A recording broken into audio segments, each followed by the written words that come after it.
ज्योति steno typing college में आप सभी का स्वागत है बच्चों। ये डिक्टेशन नंबर है 99। वेबसाइट पे इसको लगा दिया गया है। पहले इसको अच्छे से लिखेंगे, फिर इसको वहाँ पर टाइप कर देंगे। Dictation start after 5 second. Sir, here again I have the authority of the Union Labour Minister to say that in this changing cost structure, the labor component of the cost structure is coming down. If the labor component in the cost structure is coming down, it only means that the workers is not getting enough or even an equitable share cut off the commodities that are produced and sold in the market. If this is the case, then there is at least a prima facie case for inquiring into the wage structure and to see whether justice is being done to the workers or not. There is a further question which we have to take into account, and that relates to the capacity to pay, the capacity of the various industries to pay. I fully realize that we have to keep our eyes on the various objects that are before us, and that we should not go into a wrong direction by just concentrating on one objective or industry. I am prepared to go to the length of saying that if it is necessary, we should see that maximum capital formation takes place even if social objectives are for some time kept in abeyance. But having said that, I must also say that social justice cannot be denied completely merely because we have got the objectives of economic development before us.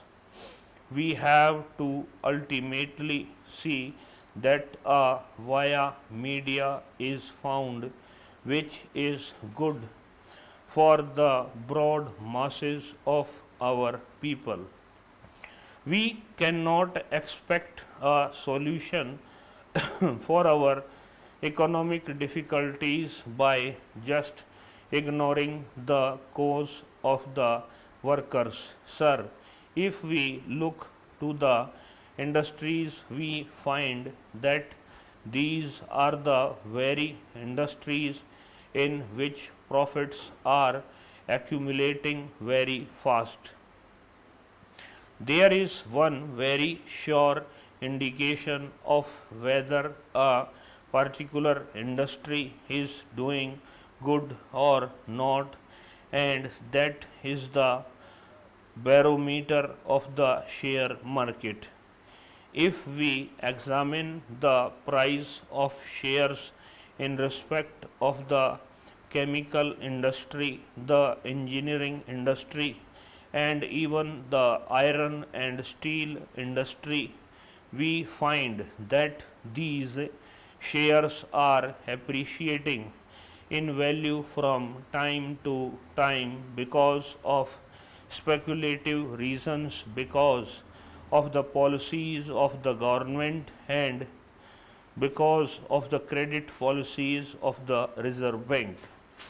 At times there may be the value of these scrips has been rising and rising continuously. The value has been rising because according To the economic commentators, the financial experts who write in the commercial papers owned by the industrialists of our country, the investor is sure that even if he is not getting enough dividends today, the dividends that he would like to get, he would get later on because the capital in these industries is appreciating at a very fast rate. It is because of future gains which would accrue to him as a result of capital appreciation what he is investing in these various industries. This clearly shows that the Indian investors are fully informed.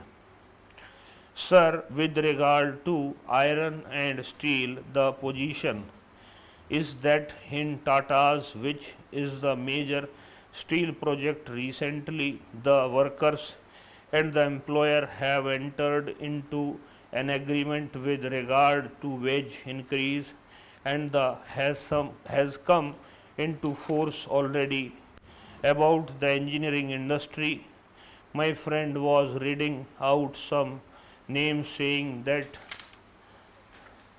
one has got 18 workers while another has 1800 workers. If the suggestion is that a factory employing 1800 workers should be treated at par with a factory employing 18 workers or vice versa, then certainly I am not in agreement with him. It would not be proper to cover them by one law. With regard to mines, we had a national tribunal subsequent to that by agreement between the parties and arbitrator was appointed which again increased the wages of some of the categories, and we are persuading the employers to accept the award of the arbitrator and implement it. With regard to railways, posta and telegraphs, there has been the pay commission. The ports and docks also follow generally what is recommended by the pay commission. For dock workers also we had some adjudication. The workers in the major docks are governed by a special act and their requirements are taken care of fully. So far as emoluments and other service conditions are concerned, therefore, it should not be assumed that because no wage boards are appointed with regard to any industry, the workers have no avenue to get their claims settled through an impartial tribunal. It is true that the second plan recommended appointed of wage boards. As I have mentioned, wage boards have been appointed for certain industries. It is not as if by the appointment of a wage and by the submission of their report, all the as well as it has happened in the case of textile industry.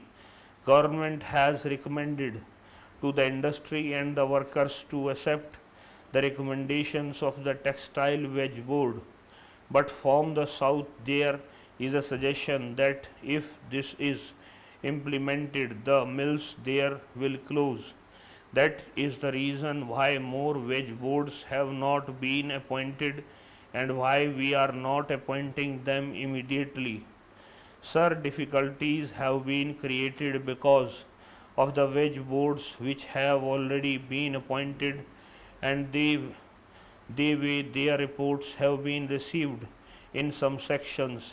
That has to be taken into consideration by the government before making their decision with regard to other wage boards. About the sugar industry, we have not received the report.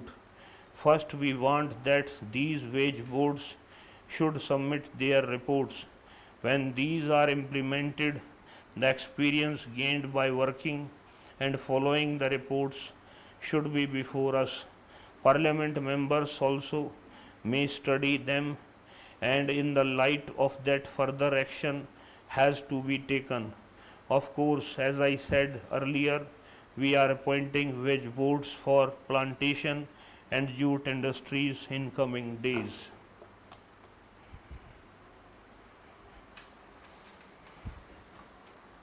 इस class में इतना है बच्चों। नमस्कार बच्चों।